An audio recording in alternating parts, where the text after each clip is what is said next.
ತಪ್ಪಾದ ಮೌಲ್ಯಮಾಪನದಿಂದ ವಿದ್ಯಾರ್ಥಿಗಳು ಹಾಗೂ ಪೋಷಕರು ಸಂಕಷ್ಟಕ್ಕೆ ಸಿಲುಕುತ್ತಿರುವುದಲ್ಲದೆ ಮಕ್ಕಳ ಉನ್ನತ ಶಿಕ್ಷಣಕ್ಕೆ ಹೊಡೆತ ಬೀಳಲಿದೆ. ಪರೀಕ್ಷೆಗಳ ಕಳಪೆ ಮೌಲ್ಯಮಾಪನ ವ್ಯವಸ್ಥೆಯ ವಿರುದ್ಧ ಶ್ರೀ ಪ್ರಗತಿ ವಿದ್ಯಾಸಂಸ್ಥೆಯ ಪ್ರಾಂಶುಪಾಲ ಆರ್ಯನ್ ಮಿರ್ಜಾ ಅವರು ಬೋರ್ಡ್ ವಿರುದ್ಧ ತೀವ್ರ ಆಕ್ರೋಶ ವ್ಯಕ್ತಪಡಿಸಿದರು. ಎಸ್ಎಸ್ಎಲ್ಸಿ ಸೇರಿದಂತೆ ವಿವಿಧ ಬೋರ್ಡ್ ಪರೀಕ್ಷೆಗಳ ಮೌಲ್ಯಮಾಪನದಲ್ಲಿ ಗಂಭೀರ ನಿರ್ಲಕ್ಷ್ಯ ನಡೆಯುತ್ತಿದೆ. ಅನೇಕ ವಿದ್ಯಾರ್ಥಿಗಳು ಮೊದಲ ಫಲಿತಾಂಶದಲ್ಲಿ ಅನುತ್ತೀರ್ಣರಾಗಿದ್ದು, ಬಳಿಕ ಮರುಮೌಲ್ಯಮಾಪನದಲ್ಲಿ ಉತ್ತೀರ್ಣರಾಗುತ್ತಿರುವುದು ಮೌಲ್ಯಮಾಪನ ವ್ಯವಸ್ಥೆಯ ವಿಶ್ವಾಸಾರ್ಹತೆಯ ಮೇಲೆಯೇ ಪ್ರಶ್ನೆ ಎಬ್ಬಿಸುವಂತಾಗಿದೆ. ಕಳಪೆ ಮೌಲ್ಯಮಾಪನ ಮಾಡಿದ ಅಧಿಕಾರಿಗಳು ಹಾಗೂ ಮೌಲ್ಯಮಾಪಕರ ವಿರುದ್ಧ ಸರ್ಕಾರ ಕಠಿಣ ಕ್ರಮ ಕೈಗೊಳ್ಳಬೇಕು ಎಂದು ಆಗ್ರಹಿಸಿದ ಅವರು, ಕೇಂದ್ರ ಮತ್ತು ರಾಜ್ಯ ಸರ್ಕಾರಗಳು ಪರೀಕ್ಷಾ ಮೌಲ್ಯಮಾಪನ ವ್ಯವಸ್ಥೆಯನ್ನು ಸಂಪೂರ್ಣ ಪಾರದರ್ಶಕ ಹಾಗೂ ನಿಖರವಾಗಿಸುವ ದಿಸೆಯಲ್ಲಿ ತಕ್ಷಣ ಕ್ರಮ ವಹಿಸಬೇಕು ಎಂದು ಒತ್ತಾಯಿಸಿದರು. ಇದರ ನಂತರ 2017-18 584 ಆಯಿತು, 7 ಅಂಕಗಳು ಹೆಚ್ಚಾಗಿದೆ. ಇನ್ನೊಂದು ಮಗು 582 ಇಂದ 592 ಆಗಿದೆ, 10 ಅಂಕ ಹೆಚ್ಚಾಗಿದೆ.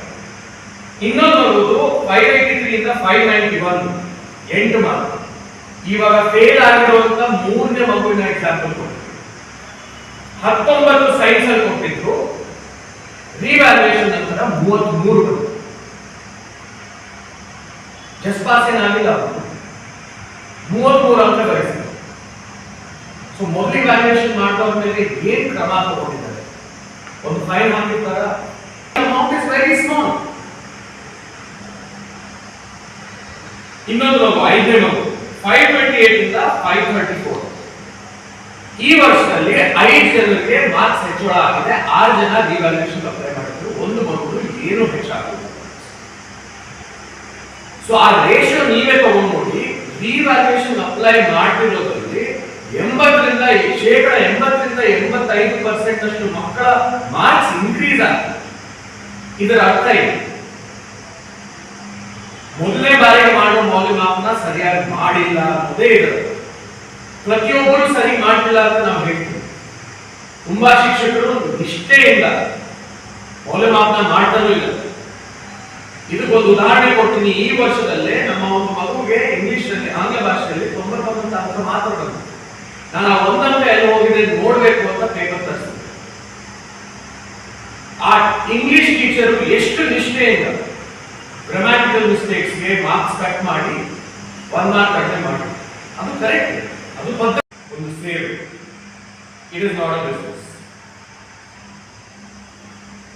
It is necessary to make sure that every school, ಸರ್ಕಾರಿ ಶಾಲೆ ಆಗಿರ್ಬೋದು, ಖಾಸಗಿ ಶಾಲೆ ಆಗಿರ್ಬೋದು, ಅನುದಾನಿತ ಶಾಲೆ ಆಗಿರ್ಬೋದು, ಅನುದಾನ ರಹಿತ ಶಾಲೆ, ನಮ್ಮೆಲ್ಲರ ಜವಾಬ್ದಾರಿ ಮಕ್ಕಳಿಗೆ ವಿದ್ಯಾಭ್ಯಾಸ ಕೊಡೋದು. ಆ ಮಗು ತುಂಬಾ ಚೆನ್ನಾಗಿ ಓದೋ ಮಗು ಆಗಿರ್ಬೋದು, ಆವರೇಜ್ ಮಗು ಆಗಿರ್ಬೋದು, ಸ್ಲೈಟ್ಲಿ ಲೆಸ್ ದನ್ ಆವರೇಜ್ ಮಗು ಕೂಡ ಆಗಿರ್ಬೋದು, ಪ್ರತಿ ಮಗುಗೆ ಅಟ್ಲೀಸ್ಟ್ ಅವಕಾಶ ಕಲ್ಪಿಸ್ಕೊಡೋ ಜವಾಬ್ದಾರಿ ನಮ್ದು. ಅದಕ್ಕೆ ಕಾಯ್ದೆ ಅಡಿಯಲ್ಲಿ ಎಂಟ್ರೆನ್ಸ್ ಎಕ್ಸಾಮ್ಗಳನ್ನ ಇಟ್ಕೋಬಾರದು ಅಂತ ಸರ್ಕಾರ ಆದೇಶ ಮಾಡಿ. ಆದರೆ ಈ LKG ಮಕ್ಕಳಿಗೆ ಪೇರೆಂಟ್ಸ್ ಮತ್ತೆ ಮಕ್ಕಳು ಇಂಟರ್ವ್ಯೂ ತಗೊಂಡು ಸೀಟ್ಗಳು ಕೊಡುವಂತ ಪರಿಸ್ಥಿತಿ ಬಂದಿದೆ. ಸೊ ಅಲ್ಲಿಗೆ ಇಂಥ ಶಾಲೆಗಳು ಹೇಳೋದ್ರ ಅರ್ಥ ಏನು? ಓದು ಬರಹ ಗೊತ್ತಿರುವಂತ ಪೋಷಕರ ಮಕ್ಕಳಿಗೆ ಮಾತ್ರ ನಾವು ಅವಕಾಶ ಕೊಡೋಣ, ಕೊಡೋದು ಬೇಡ. ಯಾರು ಓದಿಲ್ವೋ ಸೆಕೆಂಡ್ ಜನರೇಷನ್ ಕೂಡ ಓದ್ತೀರಾ ಇಲ್ಲಿ, ಒಳ್ಳೆ ಶಾಲೆಗಳಲ್ಲಿ ಅವ್ರಿಗೆ ಅವಕಾಶ ಸಿಗಬಾರ್ದು ಅಂತ 6ನೇ 7ನೇ 8ನೇ 9ನೇ ತರಗತಿಯಿಂದ ಯಾವ್ಯಾವ ಮಕ್ಕಳಿಗೆ ಅಂದ್ರೆ ರಿವ್ಯಾಲ್ಯೂಯೇಷನ್ ನಂತರ 64 ಅಂಕಗಳು. ಹಾಗಾದ್ರೆ ಇವ್ಯಾಲ್ಯೂಯೇಷನ್ ಮಾಡಿದವ್ರು ಏನ್ ಮಾಡ್ತೀವಿ? ಆ ಸೆಂಟರ್ಗೆ ಇನ್ಚಾರ್ಜ್ ಇರ್ತಾರಲ್ಲ, ಅವ್ರು ಏನ್ ಮಾಡ್ತಾರೆ? ಮಲ್ಟಿಪಲ್ ಲೇಯರ್ಸ್ ಇದೆ. ಸರ್ಕಾರ ಪ್ರೊಟೆಕ್ಷನ್ ಇರಬೇಕು, ಈ ರೀತಿ ಆಗಬಾರ್ದು ಅನ್ನೋದಕ್ಕೆ ಮಲ್ಟಿಪಲ್ ಸೇಫ್ಟಿ ಲೇಯರ್ಸ್ ಹಾಕಿದ್ದಾರೆ. ಆದ್ರೂ ಇವೆಲ್ಲ ಅದರಿಂದ ಪಾಸ್ ಆಗಿ ಬಂದಿದೆ. ಆ ಮಗು ಮೇಲೆ this child was from our school, so I know the kind of sufferings that the parents went through in this. ಅದೇ ವರ್ಷದಲ್ಲಿ ಇನ್ನೊಂದು ಮಗುದು ಫಸ್ಟ್ ಕ್ಲಾಸ್ ಬಂದಿತ್ತು 531. ರಿವ್ಯಾಲ್ಯೂಯೇಷನ್ ಒಂದೇ ಸಬ್ಜೆಕ್ಟ್. ಆ ಒಂದು ಸಬ್ಜೆಕ್ಟ್ ರಿವ್ಯಾಲ್ಯೂಯೇಷನ್ ಆದ ನಂತರ ಡಿಸ್ಟಿಂಕ್ಷನ್ ಶಿಫ್ಟ್ ಆಯಿತು 536 5 ಮಾರ್ಕ್ಸ್ ಡಿಫರೆನ್ಸ್ ಅಷ್ಟೇ. ಬಟ್ ಫಸ್ಟ್ ಕ್ಲಾಸ್ ಇಂದ ಡಿಸ್ಟಿಂಕ್ಷನ್.